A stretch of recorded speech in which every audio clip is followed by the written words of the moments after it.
life.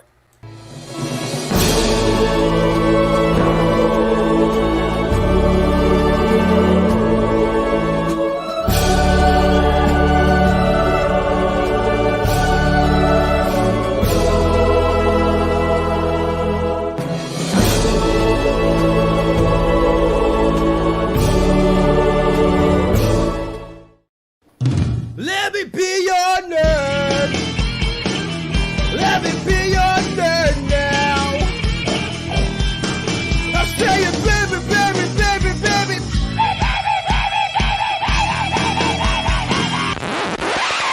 What the hell was that? Welcome, everybody, to the Grizzled Geek. I'm Mike. I'm Kirsten. And we got a couple guests today. Let me introduce Chris. He's one of the OG Grizzled Geeks. He was in one of our original... Right? You're on podcast number 1, weren't you? I know, right? You remember me from such things as... Yeah. And also joining us tonight is a member from our brother from another podcast, the Absolute Geek Podcast, Corbin, my favorite librarian. Thank you. The comic book barbarian. So pumped. Oh my goodness. Hey everyone. Yeah, guys, Doug couldn't make it tonight, so we got a couple of people to take his spot. They're probably a little more louder than Doug. You know, he's more reserved as the elder statesman of the Grizzled Geek. You know, he's more reserved. So it might get a little wild tonight, guys. He's the accountant of the group. That's right. We got. Like the shoulder.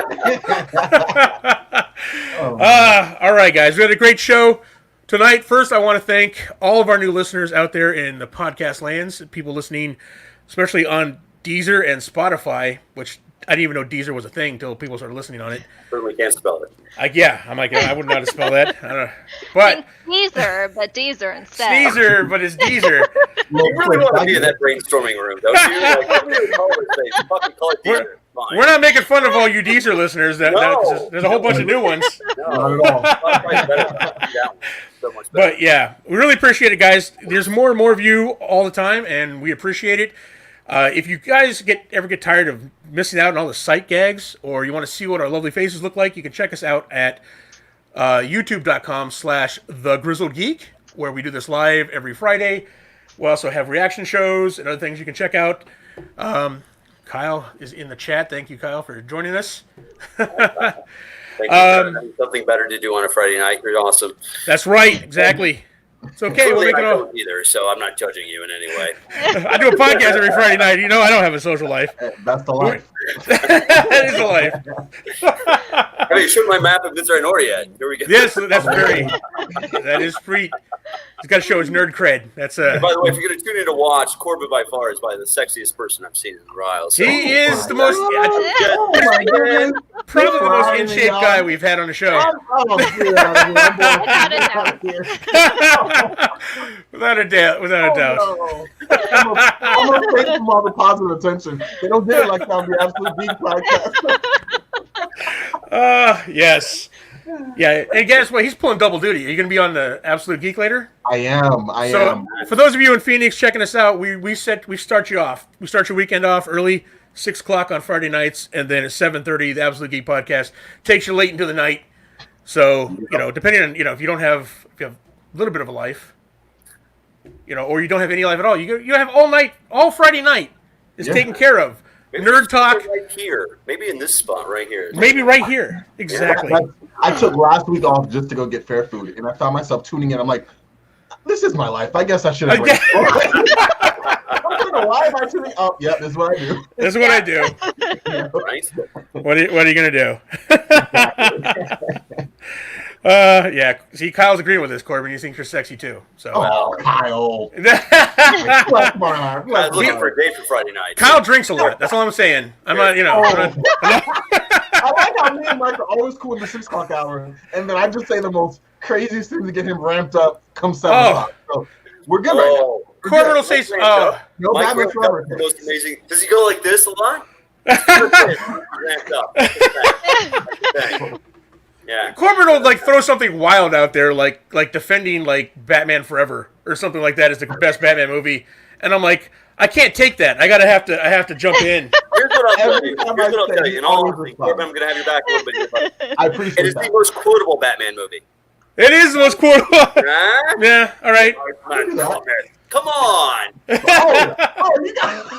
Right? You Come must on. be thinking the good Batman and Robin. Now that's a classic. Oh, movie. Batman and Robin is. Oh, shit. Hold on. Which is the one with Mr. Freeze? Okay, Is it let's Batman be and Robin? real. Let's be real. After like 2, 3, it kind of just blends together. You know what I mean? Yeah. Yeah. I'm like, That's true. whatever. It's all good. That's true. It's like good Batman, a bunch of bad Batman, and then good Batman again. So Yeah. it all kind of blends in there. Blends together for me, so, yeah. Yeah. See, Whew, it's fun. man. All right, guys. Let's jump into our first story. All right. What we're here to talk about: the death of cinema as we know it. So, Cineworld announced this week that it is closing all of its Regal cinemas across the UK and the US. That's 7,211 less movie screens in just the US alone. So, and this comes on after the announcement that the Dune and No Time to Die movie got pushed back, which leaves pretty much New Mutants and Tenet to hold up the movie theater for the rest of the year. Really have to grimace when you said that? Yeah, Just I'm like, definitely reminding us a sad year. just sad. Yeah, I was like, ugh. Oh man. But yeah, so they pushed off, which caused a whole like a whole bunch of movies to shuffle around now. Right. So we've got like there's a massive reshuffle. Batman, the Batman moved by like from October to March 4th of 2022. So we're not getting the new Batman out for a while yet. Minecraft movie, which I didn't even know was a thing. It got pushed off its date to an undetermined date, so we'll see. That's where it should be. So. Yeah, exactly. Matrix 4 is taking advantage of the move and moving up to Christmas of 2021. Flash will be moved from June to November of 2022. Shazam 2 will be pushed from November 2022 to June 2023. Black Adam's release date of December 22, 2021. There's a lot of 20s here. Has been removed, and the new date has not been listed. And You then can probably finally, just say the last 2 digits because that's true. 21. They can 21. that's a hell of a I like. delay otherwise. I like the alliteration. I don't know. Well, there's Jurassic World Dominion has now been delayed a year due to it's due out June of 2022. But in a curious move, Sony, out of all these people that are getting pushed off and delayed, Sony, who has vowed not to release any movies until COVID was taken care of, has pushed Monster Hunter out this year. Yeah, but Sony, let's be real. Sony's like that narcissistic ex that you really just don't believe anything they fucking say. Yeah. I mean, come on. That's Right? Yeah. Come on. pretty much pretty true. I got to tell you. Oh my god. Whatever they say, you're like, yeah, I'm going to bet on that. Really, Sony? Really? Yep. Really? So Really? much better. I followed all my resolutions. Like you don't even know what you're missing. I'm not. You won't even hear from me until this is over because I'm going to better myself, and then not even next week later. You don't know what you're going to miss. I'm telling you. Come on. I tell you. Come on. Everyone points to Wonder Woman 1984 as the lone holdout. It's still scheduled as of right now to come out Christmas of this year. However, every expert you talk to is saying it's not coming out this year. Yeah. They're not going to throw that money away.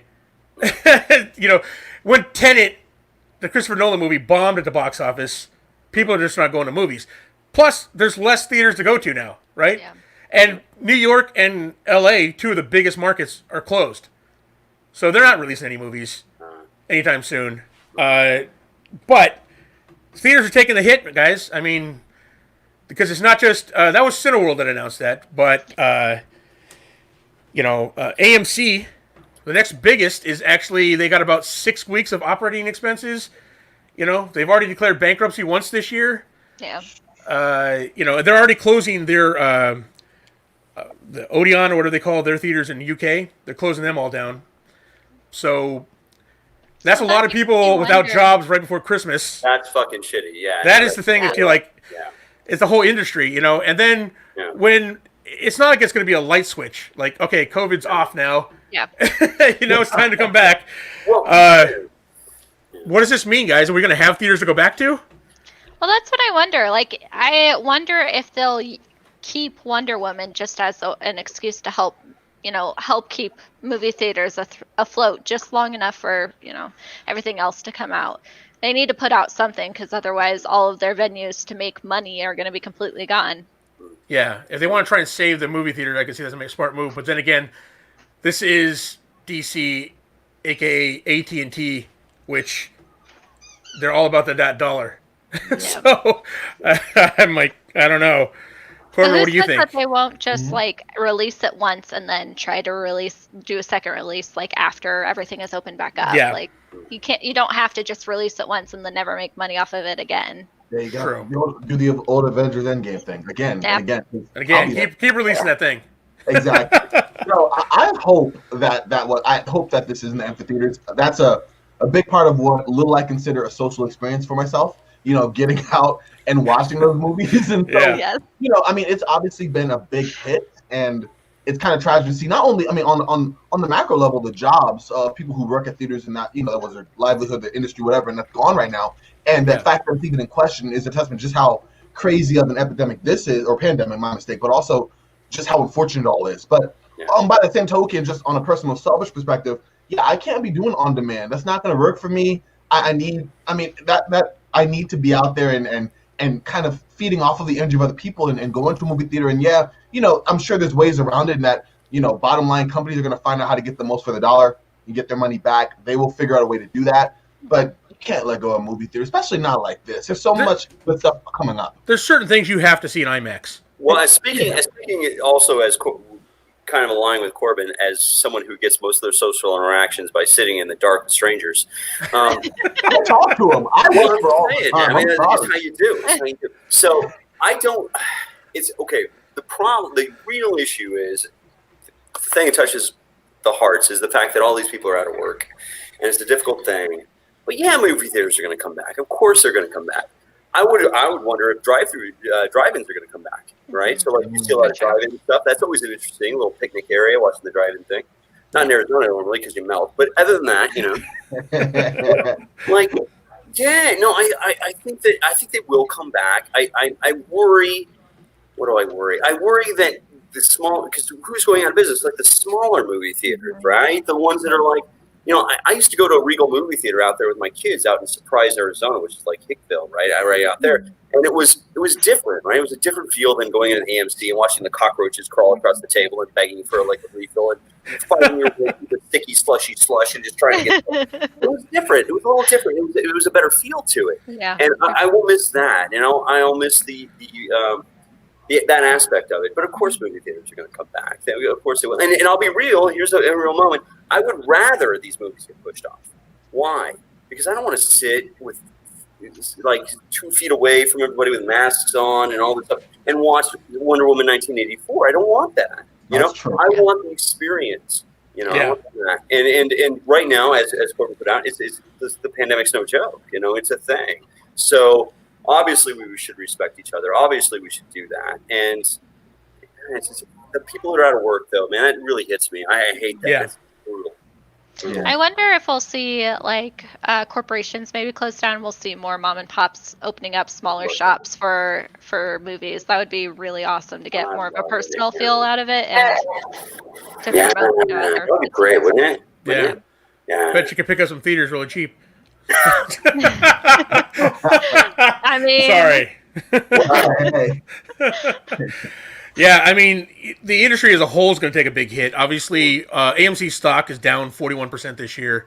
But in response to all these movies being pushed off, the Loop Capital Markets has revised their estimates for fourth quarter losses for the movie industry.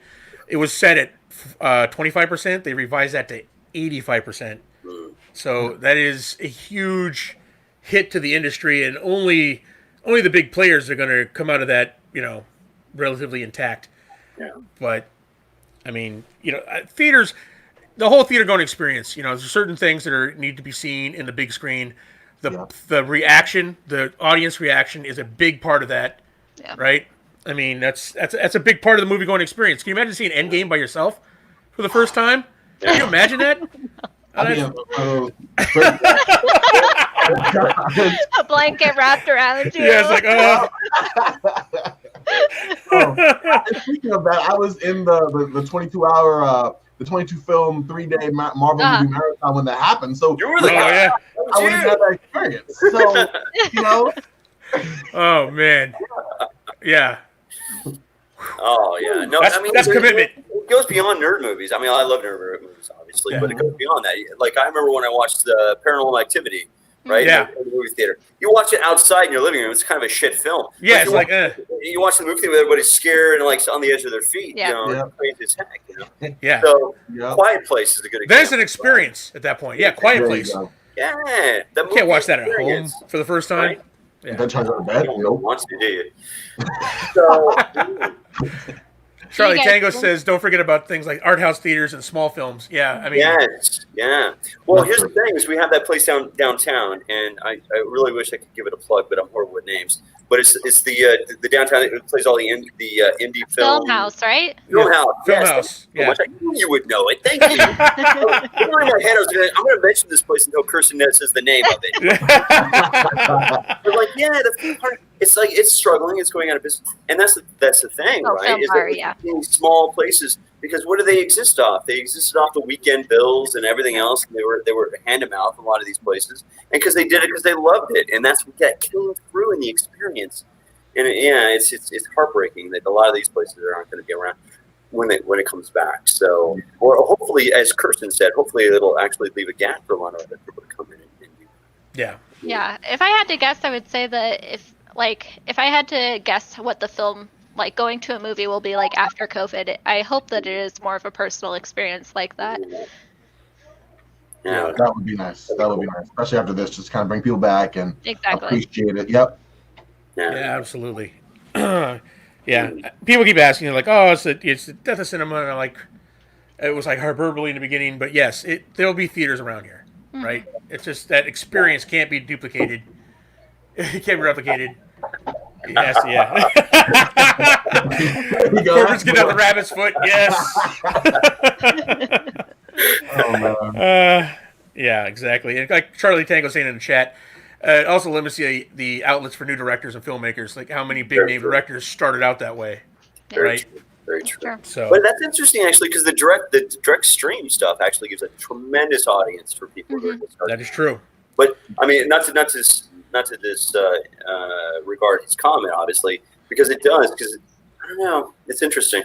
Yeah, it's one of those things. Like, well, I mean, I like certain things on demand, and I really, but it's that experience. It's tentpole movies or those special movies that require like that audience interaction. Yeah. I mean, so. But all right, guys. Thoughts go out to all the people, but used to work in the theaters, lost their jobs recently, just like all the Disney employees. It's rough. So I mean, hopefully we'll get all through this and come out the other side. Tough, man. We'll get we'll get through it. All right, guys. Let's talk a little bit about the Green Lantern series on HBO. Yeah.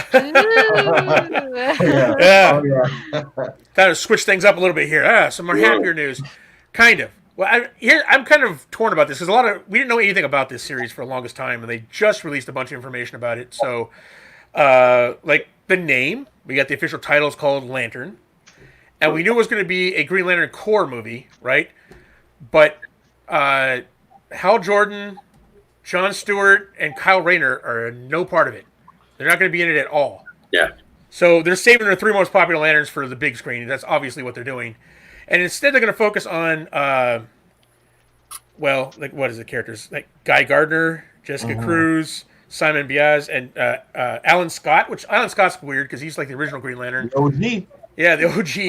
But he didn't really have anything to do with like the Green Lantern Corps, though. Nope. So why is he? That yet. They hadn't been so desperate for stories that they had to develop. That's true. That's true. Yeah, that's right. But Alan Scott seems like a weird introduction. I mean, but I guess if you're gonna have Green Lantern, But here's the thing, though, right? So, and I'd love to hear you guys' thoughts on this. But think about this: by doing the show about those Green Lanterns, they can write whatever stories they want. That's true. You write Hal Jordan doing certain things, everyone's going to be up, and I will be. Hal There's Jordan, expectations, right? Yeah. Yeah, that's true. Guy, who the hell cares? You can write whatever you want about him. Go ahead. Yeah. And I gotta admit, I kind of like Guy Gardner. I mean, It's the alliteration, by the way, Mike. yeah, true. It's the alliteration again with the alliteration. Guy Gardner. Okay. Yeah, I don't know. Corbin, what do you think? I'm of similar mind to Chris, where he was talking about having the freedom to develop those characters. I keep thinking, and it's a random abstract comparison, but I'm gonna go anyway. Remember the MTV Spider-Man TV show? In between, Spider-Man 1 and 2, and they had some freedom, but they didn't, and they were taking liberties that and ultimately that show was forgotten about anyway. But watching it again, because I randomly did that, it was like, they brought the Lizard in, and then they killed him off in the TV show, but then he was back in Spider-Man in 2 and 3, and there was no issue whatsoever. And you're right, by having the ability to go into, Alan Scott, outside of us and a couple other geek podcaster groups, who really knows? No one knows who Alan Scott is. Exactly. You can build it up and go, any which way you want to go there. And the same with Guy Gardner, who, I remember him from, getting beat by Superman and being on that Justice League team when Superman died. In fact, every time I think of him, it's bad things. But the point being, he was around. And you can take these characters and flesh them out and maybe gain interest. And if it does well on that screen, you've inspired a whole legion of new fans who only know Lantern from either Justice League or that horrible movie to kind of get a better appreciation for it. Then when you go big screen with the big guns, then you have that support. That's true. I mean, it's really good, and they're gonna have characters like Kilowog and Sinestro are gonna be in it, but not part of the main. They're gonna show up. Make an appearance. So you'll have people you recognize, right? You'll recognize it, and you have the freedom to do what you want with the story. And Charlie Tango asked if Berlanti and company is doing it. Berlanti's part of he's a producer on it, but they just hired the showrunner Seth Grahame-Smith, who was the director of Abraham Lincoln Vampire Hunter and the Lego Batman movie. He's a showrunner, and he's writing the first episode with Mark Guggenheim, which everybody knows from Arrow and Legends of Tomorrow. That writer. So the Berlanti, the CW verse is going to have some hands in it, but it's not. It's going to be way bigger budget than anything on CW. Because trying to imagine Green Lantern on CW budget, I love me some CW movies, but CW series, but yeah. It's great if you squint while you watch them. Yeah, you're like, I'm a CW stan. I'm still no. His big glowing fist is gonna be like one of those foam Hulk fists. I always go to big glowing fist, Mike. I want to know that. Because no matter how awesome this lantern's supposed to be, that's the first thing they make is a big glowing fist. I don't know what that says about the Lantern writers. Orb. I'm just saying, big glowing fist is key. It's really important. So, do you guys think this means that because we just heard DC movies all the way through 2023? Yeah. Does that mean we're going to see a Green Lantern movie anytime soon? I'm still hoping to see him in Justice League. I mean, the new one. Come on. Yeah. See Green Lantern in there? Yeah. Yeah. Well, I mean, Ryan Reynolds is Green Lantern. Come on, I'll do that again. With better writing. Well, put on screen in a green suit and let him go. I mean, what's going to right? Yeah, don't CGI the suit. Just get the. Yeah, I don't know. Yeah, I don't know. What was the question again, Mike? I apologize. Yeah, no, that's fine. It should be. I think it'll be fine. Here's the thing. I'm not a big fan of I don't know, live when they take the live action superhero shows. I like what they do on the CW verse. It's cheesy, right? But it's just enough nostalgia that you're like, okay, I'll follow it along. But when you take something like this, when you start dealing with the bigger things like Green Lantern, I was worried about what they're what you were saying, what they're going to do with Hal Jordan, what they're going to do with John Stewart. Kyle Rayner, I don't really care. But they can do what they want with Kyle Rayner, but but you don't mess with John Stewart and Hal Jordan, right? But I don't know. I agree. I think it should be pretty good. Well, let me ask you this, Mike. Did you like the Harley Quinn cartoon show? I did. I liked the Harley Quinn cartoon show. There was so many, I loved it. I watched it all in a weekend. I thought it was amazing. Yeah. I thought it was hilarious. It was hilarious. But there was a lot of homages, but there wasn't a lot. They took a lot of liberties. Yes. Right? Yeah. So I would imagine, especially with dealing with the secondary lanterns, as you were talking about, well, I don't know if it'll be the same vein. The same, obviously, it's Probably not. won't be a comedy like that, but it's like Yeah. I mean, this is live action. It'll They probably did. be like see, I like when they take like the comedy stuff, like the MODOK series that they're coming out with, right? So that's going to be a MODOK. It's animated, and it's going to be in the vein of the Harley Quinn cartoon. It's going to be funny, right? Yeah. About Yeah. the big-headed MODOK guy and his family, right? What amazing. and Patton Oswalt's doing the voice of MODOK. So I'm like, Patton Oswalt is MODOK. I mean, come on. I'm going to watch it. Of course, they got my attention. I'm going to watch that. But yeah, I like goofy stuff like that, so I really can't judge. Well, here's the funny thing is like you can think about it and think about way back, right? I remember when they cast Mr. Mom as Batman, right? I remember that because Grizzled Geek, right? So we remember that. Yep. I remember when they cast that one guy from the Prince movie as Wolverine, and I was like, what? What? What are they doing? Come on, he's still like yeah. So Like the dude from First Night is the Joker, and you're like, come on. Right? Yeah. So I'm always willing to give something a chance, right? I'm Yes. always willing to give it a chance because you never know they're going to surprise you that way. But there's been a lot of crap on that side too, so it's Yeah. it's like I'll watch, but Yeah. When it comes to DC, it's kind of like, they got Wonder Woman, and they got like Aquaman, and they got what's the other good one? Shazam. Yeah. Okay. yeah. All right. So they've had a couple good. They've had some hits, and then a whole lot of crap. Yeah. Well, let's be real. I mean, and I don't blame anyone, but Jason Momoa is the reason that Aquaman was successful, right? Yes, absolutely. I mean, I would still have to look at his abs. I mean, I'm not. But yeah. Exactly. And Charlie Tango's bringing up sparkly vampires Batman. I'm like, we're not going to touch that yet. Doug's not here to make fun of about I that. cannot imagine how Batman. Doug is about that. I can't. Wow. It's Seen hilarious. a few of those shows. Yeah. All I'm gonna say about that one. I'm just saying. Oh, Give my it goodness. All right, guys. Let's move along. Kirsten, why don't you give us like our Weeb World news real quick? Uh-oh.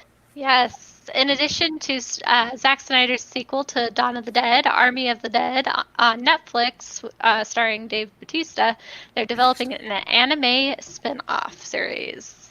The anime has an all-star cast with not only the live-action cast reprising their roles, but also Joe Manganiello, Christian Slater, Harry Lennox, Ross Butler, Vanessa Hudgens, Monica Barbaro, and Jenna Malone. Yeah, I mean, who saw this? Because I mean, I never thought Chris Slater would get another job. Christian Slater's working again. What's going on? Holy crap. Yeah, but Snyder did what? Like Dawn of the Dead. It was actually a good movie, and then all these years later, they're finally doing an Army of the Dead, their sequel to it, on Netflix, and then it's going to get an anime spinoff. I did not see that coming. Kirsten, what do you think? You're the anime expert here. I don't like it. Yeah. I love Dawn of the Dead. I love it so much. I don't want to see someone tarnish something that's good. Like I love anime, but I still feel like it is its own entity, and to try and portray it as something else, it makes me nervous. Yeah, I think it's going to be jarring to go from a live action with Batista in Army of the Dead to anime style with the same voices. Yeah. It's going to be a little jarring. It's cringe. I don't like it. I would have loved to have heard that pitch, though. I mean, like, come on. Oh, yeah, exactly. Right. Dawn of the Dead, but anime. Hear me out now. We'll get Batista to do the voice. Yeah, but it's Netflix. Netflix takes the shotgun approach to all their projects. They pretty much are like both to put them out there and to put them down. But yeah, exactly. Yeah, you're right. They killed me this week. What are you killing me? You're killing me. What are you doing? I mean, it doesn't surprise me because anime is doing really well right now. Netflix has been putting on a ton of new series on it. Like they're in contention with like Hulu and Crunchyroll right now. Like they have so much on their platform, and it's getting a lot of views because no one has anything else better to do, and it's great. But I don't know. I feel like we're getting that whole like live action of animes, but reversed right now, and I don't like it. Charlie Tango in the chat says, But you're just too nice to say it. Like, stay out of my genre. What are you doing? You're ruining it. Stay out of my genre. Charlie Tango in the chat says, it's already tarnished. It's Zack Snyder. And I'm like, I'm like, Dawn of the Dead was good. I mean, this is back before this, the Snyderverse of DC. Dawn of the Dead was actually really good. So The blueprint was there. Corbin's hurt by that. yeah. That's right, I saw Corbin take the hit right there. It's like, oh, That hurt. recoiled. I did. Like, he's not great at everything, but like I have a soft spot for Zack Snyder now. Yeah. You, all right? Yeah. I am. But I agree with all you guys saying. Like, certain things, let's just keep doing what works. And yeah, it's okay to be different, but you don't have to be different just for the sake of being different. And that's what this feels like. Yeah. So, That's a fair point. Yeah, it's true. It's one of those things where it's like, all right, we got this live action. How are we going to spin off another series? We can't afford another live action. We're doing really well with anime. Let's try that. Let's try and mix our peanut butter and chocolate and see if it works. Well, we can only hope it turns out that well. That's true. And if it turns out that well, then I'm down. But somehow I'm going to side on Kirsten here. I mean, it has potential. There are plenty of like good gore anime out there. There are plenty of like good anime that they could model off of. It's just a question of whether they'll do it. Right. yeah. Hey, I'll give it a shot. It's got Joe Manganiello in it, right? And he's a D&D nerd. True. I'll support whatever he does, right? Very Yeah, So that's more than fair. yeah. Right? Exactly. All right, guys. That about does it for our main stories here. We know what time it is now. It's time for the Nerd Nuggets. Nerd Nuggets! I still wonder what they're made out of, to be honest. That's a secret. It's an industry secret. But tastes great with Szechuan sauce. All right, guys. These are our Geek Bites, our Nerd Nuggets, our smaller stories. I'll kick it off here with... looks like Doctor Strange is going to join Spider-Man 3, acting as a mentor filling in for Tony Stark.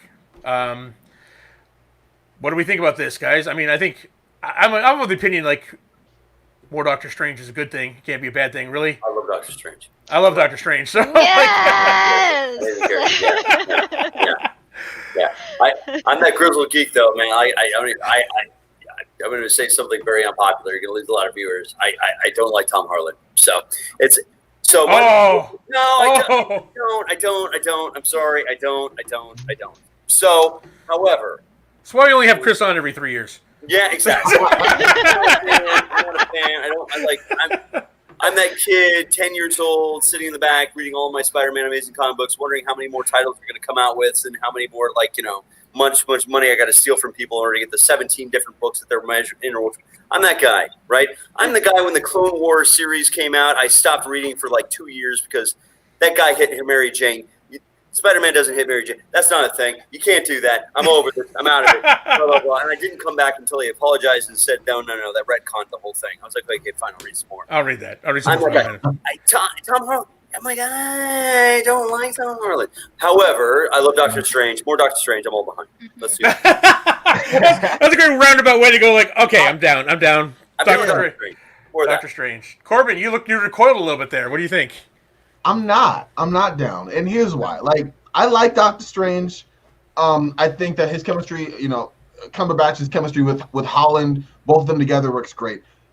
In the grand scheme of things, and Chris mentioned it was the comics. I'm sure we're all big comic readers. How many sidekicks did Spider-Man have in his in his formative years? I mean, Iron Man already. I was like, okay, I get it, fine. The first movie, the second movie, okay, the loss of him, fine, I get it. So now we're just gonna bring in a surrogate, a new, what? For me, it's okay. There comes a time when the Spider-Man has to spin his little webs and fly on his own. You know what I mean? And I'm hoping that Doctor Strange's appearance here will be, in a guidance type of role, but not sheltering the entire movie. Because I really just want to see that solo Spider-Man film and not Spider-Man and Friends. Because I love it. That's not what I want to see. Yeah. But when I saw it, I'm like, because that's a good point, man. We take Spider-Man and then we make it a movie with the side of Spider-Man, and it's like It's time for the training wheels to come off. exactly. Yeah. And have you seen Korra? Yes. I Actually, hope that it's gonna be like Tenzin and Korra. Like it's just gonna be like she's like, this doesn't work for me. Yeah. I'm hoping that it's gonna be kind of like that, where he's like, he tries, it doesn't really work for him. He figures it out his own way, and then he's like, go do your thing, I guess. Yeah, and they have that relationship. That's perfect. Exactly. Yeah. But I no, just but can't do it. great point. We're talking on what Cortman said. I mean, reading back the comics, and I'm shocked I didn't consider this. Really, all I thought was less screen time for Tom Harlan and more talk. But really, no, it's a great point, Cortman. It really is, because the dynamic of Spider-Man is the fact that he grew up without a father figure. Yeah. Right? Yeah. His father's gone. Uncle Ben dies in scene number 1 or 6 or whatever the heck it is. But he dies. And then he is constantly coming to grips with being a grown-up, being an adult, a male figure, like the whole thing. And the idea that they keep swapping in surrogate fathers, wow, great point. I can't believe it. As a huge Spider-Man fan, I can't believe I didn't pick that up. But yeah like that's a huge dynamic of Spider-Man, that he has to do all this on his own without that. Of course, there's always step-ins like Reed Richards or whatever else, sure. Right. But really on his own, he's struggling with that. How many times have we read scenes of Spider-Man where he's like standing over the city, and really what he's thinking about is, I can't believe I got an F on that test, like the whole thing. Yeah. Well, the love license shambles or whatever, and he doesn't have that person to go to. He does not. Another, she's as much of a guidance and support and like principle to him as she is another obstacle she has to kind of evade. You're right. Like Yes. Yeah. No, Corbin, you brought me around. I'm thinking, he does need to have. He needs to be on his own. He doesn't need a mentor. If he's going to have extra people, it should be Iceman and Firestar, but that's a whole other thing. He's learning up. But hey, man, really what we're talking about is more Doctor Strange, Yeah. Yeah, I mean, yeah. We've gone all the way around. We're like, okay. Next nerd nugget I'm going to throw at you guys here, see what you think. Kate Mulgrew will reprise her role as Captain Janeway in the new Star Trek series Star Trek Prodigy. The series follows a group of lawless teens who discover a derelict starship and use it to search for adventure, meaning, and salvation. It's a CG animated series that will debut exclusively on Nickelodeon in 2021. Thoughts? Yeah. Well, I'm gonna throw out just one. I'm happy this is like a Star Trek thing that is not going to CBS All Access, because I am not going to CBS. Yes.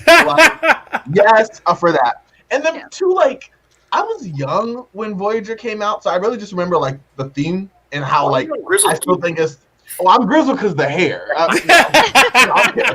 I'm an old 25, so that's where I'm at. But no, but like I remember a little bit of the show, and I just remember her voice. And then Mrs. Columbo, who remembers that show? See, I have there you go. There's a reference. Okay, there it is. So like, got your grizzled card back. Yeah, thank you. I'm not, like, going to be waiting, pounding on the door for it, but I am optimistic that they're going in a different direction.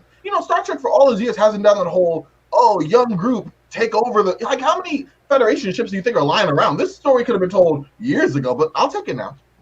All right, fair enough. Chris, what do you think? I think. Big Janeway fan? I was not Janeway. Whatever, she's hit or miss, but like I was never a Voyager fan. She was not the problem with the show. I have watched everything. Well, okay, she was one of the. Like I would expect her to like go into her conference room and light up a Salem with that voice, right? Like, I'm like, okay, all right, So I liked. Boy, I'm not a Voyager fan, so it was a difficult thing for me. And for those out there listening, I didn't watch past season 1 because when the Voyager landed, and like Amelia Earhart episode, look it up. Yeah. She landed on these two little prong things, and they were. No, I was done. I was like, all right, I'm out. The physics of the whole front of that ship being stood up by those two little legs. I'm like, I can't. It got better, and it was all this cool stuff, and Borg and all that crap. Great. Not a Voyager fan. But I always wish success. I hope it's very successful. I hope it's great. Kirsten, do you even know who Captain Janeway is, Kirsten? No, all I can say is that it's fucking Nickelodeon, and I'm not here for it. Yeah. Here's Oh the wow! thing. That is Nickelodeon. Okay. Here's what you told me ages ago, and this is an interesting nerd nugget. Starship Troopers, right? The captain of the ship in Starship Troopers, right? The one that the asteroid coming in, a bird, the captain of that ship, right? Yeah. It was amazing. You had told me, I don't know how much truth this is because it's way back for the internet.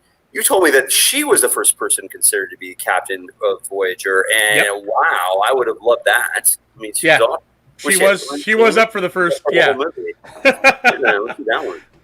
Yeah, I don't know. I will say this: I was not interested in Star Trek Prodigy at all, but now that Jane Marie Cable Girl is going to be on it, I'm like, I might check it out now. That's where I wasn't going to before. So, Okay. All right, let's move on to the next one here. Netflix is raising prices in Canada and other select areas. Is the U.S. next? Its basic plans will stay the same at $9.99, but its standard plan will go to $14.99 and its premium to $18. And it was just what 2018 when they raised prices last time. Yeah. How long did you? For how many years did you use my Netflix password, Mike? Oh, forever. Come on. Come on. It's a thing. And they got to make money. They're putting premium product out. I don't begrudge them a price increase. $20 a month. I mean, who remembers their old cable bills, right? Yeah, it's true. Are you not going to get Netflix? At this point, we have so many of them. They do have competition now. That's significant. I don't want to pay $20 for that. I want to pay $20 for anything. Like But I'm gonna go exactly there. So I said, as soon as it gets to 20, I'm out. Like I go to Netflix, I binge it, and I leave. And as soon as I get it and I watch what I want, okay, that was good. Was it worth $20? No. No. And then no, I'm with you. Like I'm like we can all go through like all the subscriptions we already have. Yeah. But that's I think both are spoiled. You're both spoiled. I remember back in my day. No. I remember when cable was like $200 to get the packages that you want, right? I know how bad it can get. I'm not just saying that that's where we're going, I'm not here for that. Because once you add Disney Plus, HBO Max, Amazon, right, and if you even the Netflix, comic, Marvel Unlimited, DC Infinite, if you even want to have, I forget. Like I do this all the time. Notice we didn't mention CBS All Access because none of us are buying that shit. No. I almost caved and did it, but nope.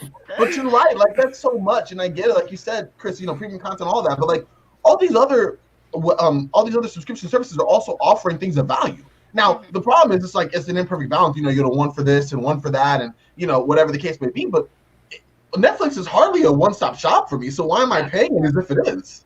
100%, yeah. Well, it's going to be. I mean, any industry like this, there's a blow up, right? COVID is drawn a spotlight to the idea of streaming entertainment in your own home, right? So you got this whole thing, and there will be consolidation. There will be. It's inevitable. One service will buy another. I mean, if you think all these services out there are going to actually exist. Yeah. Well, I mean, Hulu's picked up a few things already. Like they've picked up Funimation and some other, shows and accesses too. Yeah. Alana said in the chat, he said that fragmentation of the streaming services, of all these streaming services, are eventually going to bring about a resurgence of piracy. For sure. Right? Oh, that's people. I already watch stuff on YouTube all the time. Are you kidding me? That's right. All right, guys. I want to thank you for my time on here. I really had a good time. I do have to leave, unfortunately. All right, man. It's been great to be back, Mike. I love what you do. Come on back, guy. Yeah. No, I love it. Thanks for hanging out with us. Yeah, it was a good time, guys. Good luck to everybody out there. Stay safe. Be well. Lots of love. Take care. All right, Chris. Bye. All right. Bye-bye. Thank you. All right.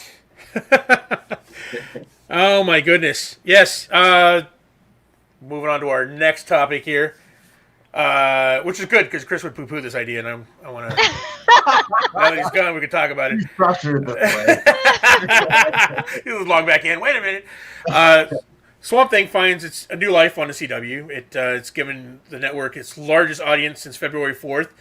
It's a hit now, and now there's talk of season 2 after it got shut down.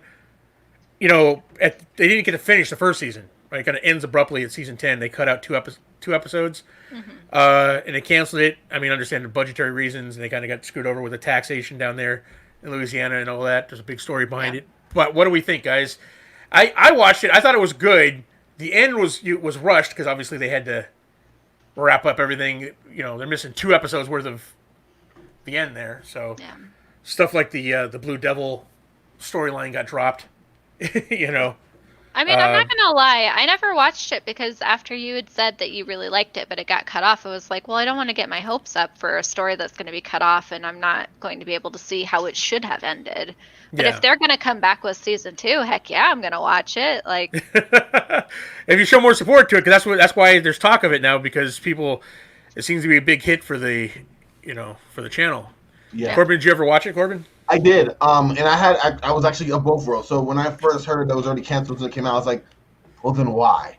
But then I was like, oh, I'm paying for this anyway, so I might as well. And so I ended up watching, and I was like, you know, I was hopeful that something like this would happen because I thought it's too good of a show where there's too much potential in the show that for it to drop prematurely under the circumstances that it did, you know, I thought, okay, that's not optimal. You know what I mean? Like there has to be someone who's going to go, wait a second. So it took, you know, a year and some change, but the fact that it's starting, had to get kicked over to CW, but for people to see, hey, there's some real potential here. I mean, yeah, the Swamp Thing as a story in general is worth it, much less the cast that they had. So I'm hopeful. I'm hopeful, and I'm you know, we'll see what happens. Yeah, I hope it does get a second chance because the first season was good. I never thought in my lifetime I'd see a live action Blue Devil. So I'm like, holy, they did the Blue Devil storyline. All right, sweet. I just imagine you hearing this news, like as you're scrolling and you're like smirking this huge smirk as you're reading it, like yes, yes, find a new life because I agree. No one watched no one watched it back then because one, hardly anybody had DC Universe, and two, once they heard it was canceled and that they're like, wow, probably like you, like wow. All right, guys. All right, so. Another blow to Disney as California Governor Gavin Newsom refused any guidelines for park reopening. He says we don't anticipate in the immediate term any of these large theme parks opening until we see more stability in terms of the data. We're going to be stubborn about it, and that's our commitment. That's our resolve. We will feel there's no hurry to put out guidelines. We'll continue to work with the industry. So they've been pushing for this because they've been opening up, you know, in other places. They wanted even very limited guidelines because they're just hemorrhaging money. And it's not just Disney, right? It's all the other theme parks, and it's Anaheim and Orange County. That's a big part of their economy, right? So they hire a ton of people from there. They spend a lot of money in that area. So it's a blow to the entire economy. You know, what do we think about that? Is Gavin Newsom doing the right thing, keeping them shut down, or because it doesn't sound like he's even willing to think about guidelines? Wasn't it Disney who said that they now had a record increase for executives in their pay increases this year after they had let go 27,000 people? I don't feel sorry for them at all. Fair enough. All right. But if not for Disney, what about the, Southern California in general there? It's kind of losing money. So I'm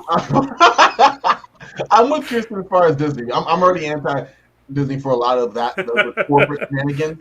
As far as the people, I mean, it's a sad reality. I mean, we just talked about the movie theaters earlier. I mean, everyone's suffering in different ways. So do I feel sad for Disney? Not at all. Do I feel sad for the people? I feel sad for them about as much as I feel sad for, not being able to go to your sporting events or not being able to go to, because every business is suffering on a micro or macro level because of what's going on. So I don't know if it varies because it's Disney. If anything, they probably lose a little more respect for me. But the point being, it's unfortunate, and I get them trying to be safe, but in general, it's unfortunate. Yeah. Fair enough. Yeah, I mean, I don't know. I feel bad. I think you feel bad for Disney, don't you? I know. I do feel bad for not just Disney, but for the other parks and everybody in the community. I think I don't know. I'm a big proponent for wearing masks and doing all you can to settle it down. As someone who is at risk, if I ever get COVID. I don't want to, I want to do everything we can. I don't go to movie theaters, right? Even though they're open here, I don't go out to restaurants and stuff like that. So I try and keep it in. So I understand why, but I mean, if there's a lot of healthy people and they had guidelines, I mean, Disney World seems to be making it work, right? There's not been a huge, it's been open for 3 months now, and there's not been an increase in COVID cases, right? Perhaps not there, but probably for anyone who brings it back, right? Like, right. Well, I don't know. For as good as you are Florida with in your general, guidelines, there's always going to be the Karen who doesn't give a shit. Like, it's true. Charlie Tango, he says everywhere we've opened, there's been massive spikes in infection. How many lives is the theme park worth? Like, it's just not worth it. It's true. Yeah, I mean, here I am saying like, I don't know, I'm trying to play devil's advocate here because I know I wouldn't go. Even if I lived there and had a season pass, I wouldn't go. You know what I mean? So, yeah, I guess there's that. So, good on them. But I'm telling you, it's there's a lot of industry suffering because of it. Yeah. So it's at that point where, at what level is that suffering? So we'll see. Hopefully, there'll be some kind of vaccine in the near future, and we can actually start the process of getting back to normal. But we'll see. Yeah. We'll see, yeah. All right, guys. Last thing for the night. I'm going to read you a synopsis for Ready Player 2, the new book that's out. That's coming out, actually, and see what we think. Were you guys a fan of Ready Player 1, the novel, or the movie? I haven't read the book. Okay. Yeah, I read the book, watched some of the movie. Yeah. Sorry. See, people my age who have lived through all the references of that book love this book, right? It's one of those things like, oh, it's our childhood right there on the page. I find that younger people tend to be like, that's all right, right? Yeah. I mean, it's fair, Give it another, another 10 years, and you guys write a book about the 90s. I enjoyed the movie for the references, like the visual references that I could pick out, right? Yeah. Like, but other than that, like, I don't know. It's just not a book that I've been like, oh, I need to read that. I agree with Charlie Tango. The book is better than the movie, which is, but that's always the case. Yeah. Always. But let's see if this piques your interest here for the description of Ready Player 2. An unexpected quest, 2 worlds at stake. Are you ready? Days after winning Oasis, founder James Holliday's contest, Wade Watts makes a discovery that changes everything. Hidden within Holliday's vaults, waiting for his heir to find, lies a technical advancement that will once again change the world and make Oasis 1,000 times more wondrous and addictive than even Wade dreamed possible. With it comes a new riddle, a new quest, the last Easter egg of the holiday hinting at a mystery prize, and an unexpected, impossibly powerful, and dangerous new rival awaits, one who will kill millions to get what he wants. Wade's life and the future of Oasis are again at stake, but this time the fate of the humanity also hangs in the balance. Lovingly nostalgic and wildly original as only Ernest Cline could conceive it, Ready Player 2 takes us on another imaginative, fun, action-packed adventure through his beloved virtual universe and jolts us thrillingly into the future once again. This, to me, I'll give you my 2 cents here, and then we'll see what you guys think. Sounds like more of the same, right? I mean, again, it's another. I mean, the first one was a great quest, right? It was a great premise. You got to it had a story, it finished it. This seems like, well, there was more kind of thing. It's like throwing it in there just for. So I don't know. What do you guys think? Does this pique your interest at all? I mean, it makes me interested a little bit. I don't know. I didn't read the first book. It doesn't really compel me to read the first book. So, I don't know. First book's worth the read. Well, I don't know. Maybe, you're millennial. Maybe not. But shade. You don't know. I don't know. Who knows?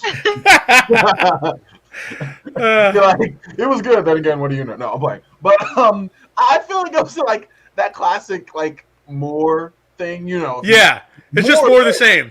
Yeah. And the first one was serviceable enough. So am I encouraged to? Am I waiting like Batwoman season 2? No, but Like, I'm sorry, I haven't thrown it in there. Yeah, they throw the Batwoman season 2 in there. Nice. But, All right. like, I guess, at this point, if it's in theaters, then, like, something's going right, I would hope. So, sure. Like, there you go. Okay. I don't really have any overwhelming feeling one way or the other about it, though. Yeah. Don't think you'll catch lightning in a bottle twice. I agree 100%. Nope. That's first book was like, and I don't know whether it's nostalgia, it's rose-colored glasses, and I'm looking at that book, but like everybody who grew up in the 80s, like me, went, this book is amazing. What if they took it back to the 70s? Then I probably wouldn't care. Oh. I'm like, what? I was like 3? I don't know. Queen. Oh, okay. The disco queen, yeah. Yeah, okay, I'm with it. Yeah. I didn't wear bell bottoms, I wear parachute pants. See? There you go. I'm not that old. But yeah. Okay. All right, guys. There you have it. Our weekly wrap-up of nerd news. We got through our nerd nuggets, got through our main stories. Thoughts, guys? Anything you want to bring up? Anything? Nothing in particular. No. We're good? All right. Oh, watch Yashahime. It's fantastic. Yeah, nothing crazy. Oh, really? Nice. All right. Check it out. What are you guys? I mean, is there anything that you guys are watching now that's exciting? Corbin, go ahead. The Boys season 2 I've been on a little bit. New York Comic Con's going on. I've been watching all that all day. Oh, really? Okay. Yeah. And then that's really, I've been doing a lot more reading than watching anything. Yeah. So that probably explains, the lack of TV. I will say what I've been doing. Here it is. I voted. Go you. Yeah. Now, I'm kind of torn because I want people to go out and vote, but I'm also kind of like of the opinion, like, I don't know if I want everybody to vote. It's like, I'm like, do we really want some people voting? Really? Yeah. I mean, we need a license to drive. Maybe Oh wow. You got to pass a test in order to vote, like an IQ test. Here you go. But yes, I did it. I did my civic duty. Now I can bury my head in the sand for 4 months and no one. Right. Yeah, or for another month. No one talk to me till. Yeah. Like every time I see an ad, a political ad now, I get mad. I'm like, I voted. What are you doing? Right. I don't need to see this. Are you still getting phone calls? I've gotten so many freaking phone calls from people who are you supporting? I'm like, I have told 12 of you who I am voting for.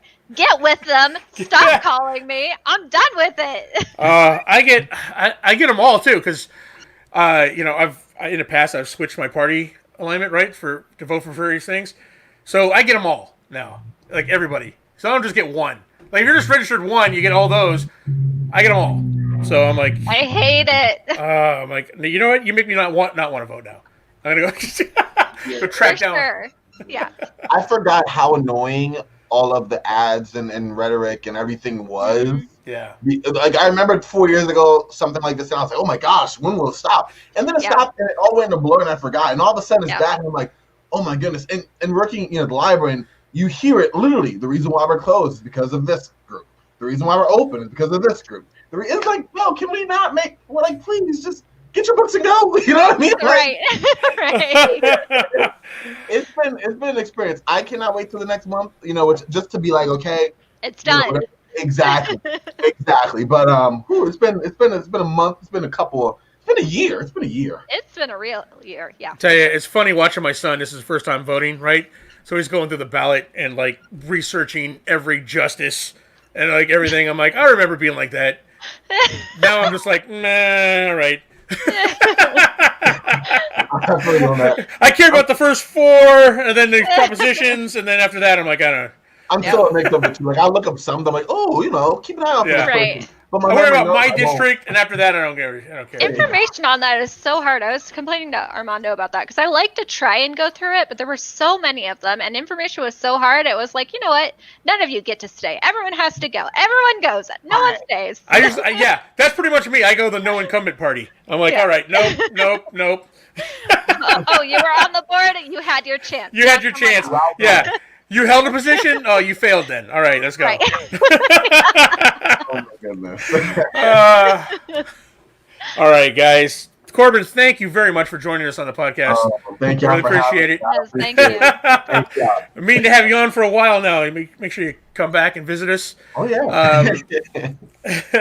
Once again, guys, I want to thank all our new listeners out there listening to we're getting a ton of new downloads out there. We're getting some reviews going here. I'm surprised. Obviously, clearly you guys have voted by the views on YouTube and the listen. Clearly we have faces made for radio. People not want to see us. They're downloading our voices. So, all right. Either way, I'm good either way, guys. We appreciate all of you. For those of you that do check us out on YouTube, we really appreciate you guys, especially our patrons out there. Without you, a lot of this would not be possible. And people have been really responding to the new merch we just put up in the merch store. So you have until the end of next week to use the new merch code to get 20% off any of that merch. So go ahead and check it out. There'll be a link down below. Also, down below, the main thing to help us out, and one that you guys have been using a whole lot, is our Amazon affiliate link. It'll link you to an Amazon product. You don't have to buy that product. But whatever you do your shopping on that. It doesn't cost you anything extra, and we get a kickback from that. It helps the channel out. Doesn't cost you a thing, and we really appreciate it, guys. And also the link to our Patreon if you want to join our patrons out there that really help us out. We really appreciate it. But the big thing you can do is like, subscribe, and share with your friends. We really appreciate it. Be sure to check out the Absolute Geek Podcast coming up here at 7:30. And until next week, guys, we'll see you. Bye. Thank you.